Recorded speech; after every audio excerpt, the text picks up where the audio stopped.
രോഗത്തിന്റെ ഈ കാഴ്ചപ്പാടിന്റെ നടുവിലാണ്, പാപബന്ധനങ്ങളുടെ നടുവിലാണ് നമ്മൾ ജീവിക്കുന്നതെങ്കിൽ യേശു കർത്താവിന്റെ ആത്മാവ് ശക്തമായി നമ്മുടെ മേൽ കടന്നു വന്നാൽ ഏത് മനുഷ്യനെയും ക്രിസ്തുവിൽ ഒന്നിപ്പിക്കാൻ കഴിയും.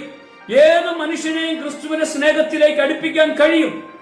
നിന്റെ ജീവിതം ഏത് വേദനാജനകമായ സാഹചര്യമാണെങ്കിൽ ഇപ്പോൾ കർത്താവിന്റെ കരങ്ങളിലേക്ക് കൊടുക്കാം. നമുക്ക് ഈ നിമിഷം കൊടുക്കുമ്പോൾ രോഗമുള്ള സ്ഥലത്ത് ആ കരങ്ങളങ്ങ് വെച്ചിട്ട് കർത്താവിനോട് പറ, കർത്താവേ, ഇന്ന് എന്റെ ശരീരത്തിലുള്ള രോഗം വിടിവിക്കുവാൻ നീ മതിയായ ദൈവമാണ്.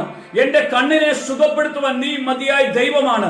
വിട്ടുമാറാത്ത തലവേദനയുടെ ബന്ധനമാണ് എന്നെ അസ്വസ്ഥപ്പെടുത്തിക്കൊണ്ടിരിക്കുന്നതെങ്കിൽ ഇപ്പോൾ നിന്റെ കരം വെച്ച് ആ രോഗത്തിന്റെ ബന്ധനങ്ങൾ എന്നിൽ നിന്ന് വിടുവിക്കാൻ നീ മതിയായ ദൈവമാണ്. എന്റെ ശരീരം ആകമാനം വേദന കൊണ്ട് നിറയുന്നു, അസ്വസ്ഥ കൊണ്ട് നിറയുന്നു, എനിക്ക് ഉറങ്ങാൻ കഴിയുന്നില്ല, ഞാൻ ഭാരപ്പെട്ടിരിക്കുന്നു, വേദന കൊണ്ട് പ്രയാസപ്പെടുന്നു. ഈ വചനം ഉള്ളിലേക്ക് കടന്നു വരുമ്പോൾ നിന്റെ വേദന ഇപ്പോൾ തന്നെ നിന്നിൽ നിന്ന് വിട്ടുമാറും.